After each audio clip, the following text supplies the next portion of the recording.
New Zealand की तो हमने प्रॉपरली बात कर ली है, let's talk about India now. And India का भी if you look at it, तो भाई जो स्ट्रैटेजी चेंज हमें देखने को मिला है जब आप 4 स्पिनर ले आए हो, अब क्या वो सही है, क्या वो गलत है? अगर फाइनल जीत जाते तो भाई गजब हो जाएगा, हार जाते तो गालियां पड़ेंगी इस बात पे। क्या हमें उसी अप्रोच के साथ जाना चाहिए फर्स्टली, एंड क्या चेंजेस एक्सपेक्ट हम लोग कर सकते हैं इसके अंदर?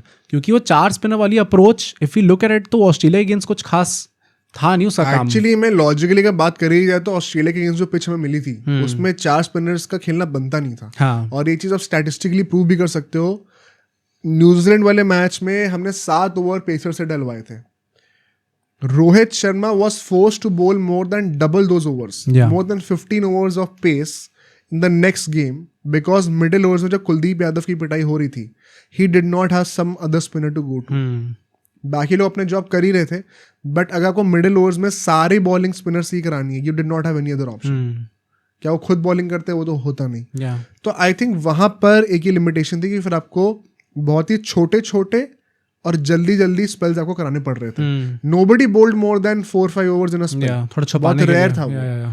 तो बहुत क्विक चेंजेस करने पड़ रहे थे, बहुत ज्यादा प्रोएक्टिव था। It drains you out mentally very quickly, दिमाग बहुत ज्यादा चल रहा होता है। अगर वहां पे एक सेकेंड पेसर होता अपार्ट फ्रॉम हार्दिक पांड्या, एक प्रॉपर सेकेंड पेसर, तो शायद इंडिया और बेहतर कर पाती मिडिल ओवर्स में। वो पिच में स्पिनर्स को सपोर्ट है बट उतना ज्यादा भी नहीं है। तो क्वेश्चन आता है कि इंडिया की टीम में चेंजेस क्या हो सकते हैं। देखो, चेंज सिर्फ एक ही हो सकता है, और वो है कि एक स्पिनर को हटा दिया जाए और एक पेसर को ले आया जाए। अब ये 2 नाम कौन हो सकते हैं? देखो, जडेजा और अक्षर पटेल तो हमारे ऑलराउंडर्स हैं, और नंबर 8 तक हमें बैटिंग चाहिए, ये बहुत क्लियरली रोहित शर्मा ने खुद ही बोल दिया। अब तो हमें भी ये चीज़ प्रोपोगेट करने की जरूरत नहीं है। तो फॉर श्योर ये दोनों टीमें होने वाले। बचे कुलदीप यादव और वरुण चक्रवर्ती। वरुण चक्रवर्ती के पास कोई एक्सपीरियंस है नहीं बिग गेम का, बहुत फ्रेश खिलाड़ी एक है वो। एट द सेम टाइम वो मिस्ट्री भी लेके आते हैं, और पिछली बार इसी टीम के अगेंस्ट उन्होंने अपना जलवा दिखाया था। On the other hand, Kuldeep Yadav एक वर्ल्ड चैंपियन है, बड़े मैचेस खेलने का एक्सपीरियंस है, बट कौन क्या है उनका, एक तो वो इंजरी से वापस आए तो अपने रिदम में दिख नहीं रहे उतने, और प्लस बिग गेम्स में उनका record of late as per the popular narrative अच्छा रहा भी नहीं है। तो एक्चुअली में अगर आप देखो, आई थिंक कई लोग शायद ये बोलेंगे, एक अंडररेटेड शाउट देंगे कि वरुण चक्रवर्ती स्टार्ट करेंगे एंड कुलदीप यादव बाहर बैठेंगे अगर एक पेसर को आना है तो। मतलब when you have had a history of not being able to turn up for the big games, मैं ये नहीं कह रहा हर बार ही ऐसा होता है, बट एक वो टैग जुड़ा हुआ है कुलदीप यादव के साथ, तो समटाइम्स जिस आदमी का एक्सपीरियंस नहीं होता दैट ऑल्सो हेल्प्स, क्योंकि उसके पास एकदम वो क्लीन स्लेट है, बैगेज नहीं है, हाँ, जाके परफॉर्म कर सकता है। यहाँ से उसका आगे क्या एक्सपीरियंस बनेगा उस पर डिपेंड करेगा कि फ्यूचर में कैसी परफॉर्मेंस आती है। बट अगर इस टाइम पे बड़े गेम्स का एक्सपीरियंस नहीं है तो it can also help you, at the same time वो चीज़ खराब भी हो सकती है। तो I very honestly I get both sides of the argument. कुछ लोग कहेंगे वरुण चक्रवर्ती को बैठना चाहिए, कुछ लोग कहेंगे कुलदीप यादव को बैठना चाहिए। आई जस्ट थिंक मेरे हिसाब से इस स्क्वाड के अंदर वरुण चक्रवर्ती जिस टैग पे आए हैं कि वो बहुत बड़ी मिस्ट्री है, एक बहुत बड़ा एक्स फैक्टर हमारे लिए, एंड जिस तरीके से उन्होंने ऑस्ट्रेलिया गेम्स को करके दिखाया, मतलब पूरा उनने जो अपना काम था, अपनी पूरी जस्टिफिकेशन दे दी स्क्वाड में होने की, जो उन्होंने ट्रेविस हेड का विकेट ले लिया, सबसे इंपॉर्टेंट वही था हमारी, और वो जस्ट एक बॉल डालने के बाद। तो इतनी बड़ी मिस्ट्री, इतने बड़े एक्स फैक्टर को you would not want to miss out on him in the finals.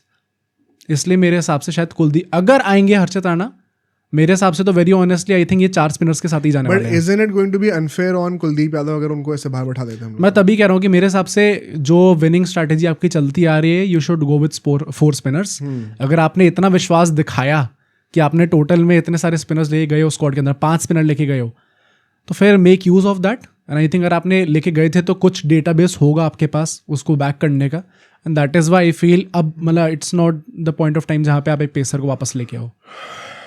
यार देखो, मुझे लगता है लॉजिकली तो आपको 4 पेसर यहाँ पे नहीं खिलाने चाहिए अगर एक फ्रेश विकेट है तो, but at the same time I also believe कि आई वोंट बी सरप्राइज्ड अगर 4 स्पिनर खेलते हैं, बिकॉज एज यू सेड कि आप विनिंग कॉम्बिनेशन क्यों तोड़ना चाहोगे। और यही 4 स्पिनर्स बहुत अच्छे से काम कर रहे थे पिछली बार जब न्यूजीलैंड से मैच हुआ था, तो आप उस विनिंग कॉम्बिनेशन को एज यू सेड क्यों तोड़ना चाहोगे। अच्छा, अगर कोई पेसर आता भी है तो क्या वो अर्शदीप हो सकते हैं by any chance? Direct final में entry? I don't think so यार। एक और मिस्ट्री लेके आ रहे हैं। मतलब आई थिंक अगर फाइनल में डायरेक्टली खिला दिया वो कुछ ज़्यादा ही बड़ी मिस्ट्री हो जाएगी, शायद हमें ही ना पता हो कि अच्छा भाई कैसा परफॉर्म करते हैं हर्षदीप, हमारे लिए उल्टा ना पड़ जाए. I feel Harshit Rana is the chosen one right now in the ODI format ahead of Arshdeep Singh. And अगर आएंगे तो वहीं आएंगे. अब even if you ask me, पहले 2 मैचेस के बाद भी मैं यही कहता कि यार अर्शदीप को ले आओ आप, क्योंकि वो नई बॉल से बॉलिंग कर सकते हैं, एक एक्स फैक्टर वो भी हो सकते हैं. But Harshit Rana has started in this tournament, matches उन्होंने खेल रखे हैं ऑलरेडी. एंड सो अब इट्स टू लेट. अब आप अर्शदीप सिंह को वापस नहीं ला सकते. मैं अभी भी कहूँगा कि मुझे लगता है कि 4 स्पिनर ही खेलेंगे मोस्टली. इट्स वेरी रेयर कि ये चीज़ चेंज होगी तो, बट अगर होती है logically it makes more sense. मैं भी कहूँगा आई एग्री कि अर्शदीप सिंह को शायद वापस तो आप नहीं लाओगे लास्ट मोमेंट पे. Will be a big surprise अगर ऐसा होता है तो. बट मुझे लगता है कि गौतम गंभीर के under we are all in for surprises. तो मैं अपने कार्ड एकदम खुले रख रहा हूँ अभी. I think either of the possibilities is possible, but logically I think एक पेसर शायद हमें ज़्यादा बेनिफिट करेगा. अच्छा, अगर हम लोग इंडिया की स्ट्रैटेजी के बारे में बात करें, क्योंकि आई थिंक एक बहुत बड़ा टॉपिक है and I think it's a never ending debate. जब तक रोहित शर्मा का करियर खत्म नहीं होगा तब जाके शायद लोग एक कंक्लूजन पे आ पाएंगे, वरना उससे पहले इतना टॉपसी टर्वी कर्व है कि कभी बहुत अच्छा लग रहा है, कभी गंदा लग रहा है. फाइनल में आके ऐसी पिचेस पे जहाँ पे 300 तो बनने से रहे, क्या आपको रोहित शर्मा की अग्रेसिव इंटेंट वाली जो अप्रोच है, सेल्फलेस वाली, क्या उसकी ज़रूरत अभी भी है when you know कि वो चीज़ throughout the tournament pull off नहीं हो पा रही है? Should he stick to his template? I think इसमें वही 2-3 आर्ग्यूमेंट्स होते हैं जो हम हमेशा देते हैं. एक तो कि रोहित शर्मा का the very reason he wants batting till number 8 is the fact कि वो ऊपर से एक अग्रेसिव टेम्पलेट रखना चाहते हैं. और मैनेजमेंट की इस बात पे पूरी एग्रीमेंट है. ये हमें गौतम गंभीर के स्टेटमेंट से पता चल गया. दे वांट कि हम लोग पहले 10 ओवर्स को मैक्सिमाइज करें on a slow burning wicket, जहाँ पे वैसे भी मिडिल ऑर्डर्स में इतना आसानी से रन आएंगे नहीं. तो आप अगर ट्रेंड भी देखोगे, हम लोग को अगर हर 10 ओवर की एनालिसिस भी करें तो हमेशा हर टीम का दुबई में पहले 10 ओवर के बाद एटलीस्ट 10 से 15 रनों का फॉल आता है अगले 10 ओवरों में, विच इज मतलब रन रेट के टर्म्स से बात करो अगर तो 1.5 मैट्रिक से रन रेट कम हो जाती है. अगर आपकी 6 की रन रेट चल रही है तो सीधा 4.5 पे गिर जाती है. तो there is a significant drop. 20-25% का ड्रॉप आता ही आता है. तो अगर वो 20-25% का ड्रॉप आ रहा है अगले 10 ओवरों में, would you not want to maximise the first 10 over so that you can allow that drop to happen without worrying about it? क्योंकि अगर ऐसा होता है कि रोहित शर्मा लंबा खेलने जाए, in that process he gets out, तो ना पहले 10 ओवर मैक्सिमाइज हुए और उसके बाद anyway you have to rebuild. हमने काइंड ऑफ ये चीज़ न्यूजीलैंड वाले मैच में देखी थी, कैसे जब हम पहले 10 ओवर मैक्सिमाइज नहीं कर पाए तो अल्टीमेटली हमारे रन भी 250 के बहुत ज़्यादा ऊपर बने नहीं है. इनफैक्ट 250 भी नहीं बने थे, 249 ही बने हमारे. तो although it was a fresh wicket by the way, ये भी आप लोग कंफ्यूज मत होइए कि वो विकेट बहुत मुश्किल थी बैटिंग के लिए. It was a fresher wicket as compare to the Bangladesh game. तो ये तो बहुत ही क्लियरली हम स्टैटिस्टिकली प्रूव कर सकते हैं कि जो रोहित शर्मा का अप्रोच है उसके पीछे एक जेन्युइन रीजन है. एंड वही नंबर 8 पे बैटिंग चाहिए इसलिए बिकॉज अगर रोहित शर्मा 40 रन भी बना दें और नंबर 8 पे एक प्रॉपर बैटर लाइक जडेजा खेले जो कि टेस्ट में 100s मारते रहते हैं, अगर वो 20 रन भी बना दें तो बेसिकली एक बैटर ने 60 रन का आपको आउटपुट दे दिया और बचे हुए फिर भी आपके पास 6 बैटर्स हैं. इन टोटलिटी आपके पास 7 बैटर्स हो सकते हैं.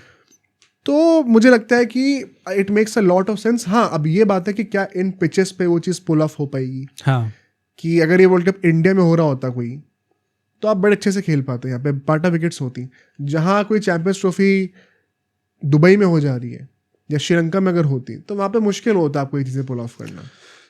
इस टाइम पे रोहित शर्मा के 104 रन है टूर्नामेंट में, 25 समथिंग के एवरेज से वो खेल रहे हैं. अगर उन्हें ये इंटेंट रखनी है, जो कि आई थिंक अगर वो चेंज करेंगे it will be very unlike Rohit Sharma, वो उसी चीज़ पर ट्रस्ट करते रहते हैं. तो पहली बात तो नाउ इट्स टू लेट, क्योंकि आप फाइल में आ चुके हैं. फाइल में आके आप अपना पूरा गेम चेंज कर दोगे क्या? आई थिंक उन्हें ट्रस्ट करना चाहिए अपने गेम पे. एट द सेम टाइम मेरा जो इंट्यूशन था बिफोर द चैंपियंस ट्रॉफी कि I don't see Rohit Sharma pulling this thing off like he did in the World Cup 2023. I think that has been proven right, क्योंकि उनका tournament कुछ खास गया नहीं है. एंड फाइनल में if it does not pull off, I think उनके future पे सीरियस डाउट्स आ जाएंगे कि should he continue with the team और नॉट, क्योंकि उनके मन में तो अभी वो है कि 27 का वर्ल्ड कप उन्हें खेलना है. बट क्या BCCI वो चीज़ अलाउ करेगी? क्योंकि एज अ कैप्टन देयर कोई डाउट रहा भी नहीं है उनके ऊपर वाइट बॉल फॉर्मेट में. जिस तरीके से हमने स्टार्टिंग ही भी बोला था, जैसा रिकॉर्ड रहा है उनका ICC इवेंट्स में, कोई डाउट है भी नहीं उनके ऊपर, हमेशा रेड बॉल में ही था, रेड बॉल का शायद डिसीजन ले लिया गया अब तक, बट सिर्फ कैप्टेंसी के बेसिस पर रोहित शर्मा टीम के अंदर अनफॉर्चुनेटली नहीं हो इसके बारे में आगे बातें करेंगे। हाँ। इसका स्टेक्स जब की हम बात करेंगे तो उसके और डिटेल में मतलब मुझे लगता है कि अगर आप वो इंटेंट लेके चल रहे हो तो भाई बहुत इंपॉर्टेंट है कि वो पुल ऑफ हो पाए, क्योंकि यार हम ये भी तो कह सकते हैं, जैसे तुमने कहा है कि अगर वो लंबा खेलेंगे, अगर वो पुल ऑफ नहीं हो पाता तो आपने ना स्टार्टिंग में मैक्सिमाइज करा ना बाद में कर पाए। अगर वो इस तरीके से जैसे खेल रहे हैं 25 की एवरेज से, तो अगर आप 25 रन बना भी दोगे क्विक फायर तो it is not going to help your team. तो यू नीड एटलीस्ट 40-50 रन। हाँ, इतने 40-50 रन तो मिनिमम है उनके लिए। तो अगर वो पुल ऑफ नहीं हो पाता फाइनल के अंदर भी तो आई थिंक बहुत प्रॉब्लम हो जाएगी।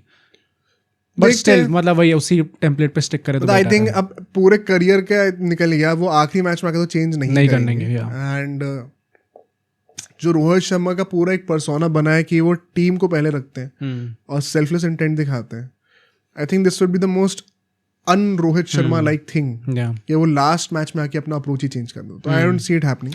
एक चीज मैं स्ट्रेटेजिकली और बोलूंगा जो कि वरुण चक्रवर्ती का यूज होने वाला है, because I am sure he is going to play. हमने पिछले मैच में देखा था कैसे कुलदीप यादव को पहले ले आया गया था वरुण चक्रवर्ती से, एंड वरुण चक्रवर्ती का जो यूज है डेफिनेटली पहले 10 ओवर में हमें होते हुए दिखेगा। I think he should be the one change bowler. अगर रचिन रविंद्र खेल रहे हैं, हमें पता है एग्जैक्टली कि वो अगर टिकते हैं 10 ओवर से ज़्यादा, वो किस सेल पे मैक्सिमाइज कर सकते हैं अपना स्टे को। आई थिंक वरुण चक्रवर्ती को यूजिंग एज अ मिस्ट्री, उसको जितना जल्दी आप ला सको मैच में आप चाहोगे। अगर आप सिर्फ 2 पेसर खिलाने वाले हो, आई थिंक 6-7 ओवर से ज़्यादा कलेक्टिवली डालेंगे नहीं हार्दिक पांड्या और मोहम्मद शमी। ऑस्ट्रेलिया वाला मैच है तो हमने 5th ओवर में ही देख लिया था कुलदीप यादव को वापस आते हुए। I think Varun Chakravarthy should be the first bowler, और आप पहले ही बॉल से जितना अप्रोच करो, जितना अग्रेसिव अप्रोच आप ला सको बैट्समैन के ऊपर, force them to go over the top, play against the turn करो। रचिन रविंद्र से बुलवाओ, ये चीज करवा के दिखाओ। आई थिंक वरुण चक्रवर्ती को यूज ही वैसे करना चाहिए। Don't look at how many runs he is leaking. उनका रोल होने वाला है विकेट लेना। रन्स रोकने के लिए पास 2 फिंगर स्पिनर है, उनसे बोलो टाइट बॉलिंग करेंगे। बट वरुण चक्रवर्ती को पावर प्ले में as a maximising factor use करना चाहिए, वरना से 2 पेसर आप खिला रहे हो तो विकेट टेकर कौन है? मोहम्मद शमी नई बॉल से तो इफेक्टिव होते नहीं है। हार्दिक पांड्या का वही है कि चलेंगे तो बहुत अच्छा है, क्लच गेम में तो चलते ही चलते हैं, but he is not a proper pacer. Bumrah की कमी तो नहीं पूरी कर पा रहे वो। तो आई थिंक वहां पे वरुण चक्रवर्ती बहुत इंपॉर्टेंट फैक्टर हो जाता है। अब सोचो अगर ये क्लिप इतनी बढ़िया थी तो पूरा का पूरा पॉडकास्ट कितना बढ़िया होगा। तो अगर आपको इसी क्लिप का पूरा पॉडकास्ट देखना है तो यहाँ पे क्लिक करिए, और अगर आपको ऐसे ही और क्लिप्स बिंज वॉच करनी है तो यहाँ पे क्लिक करिए।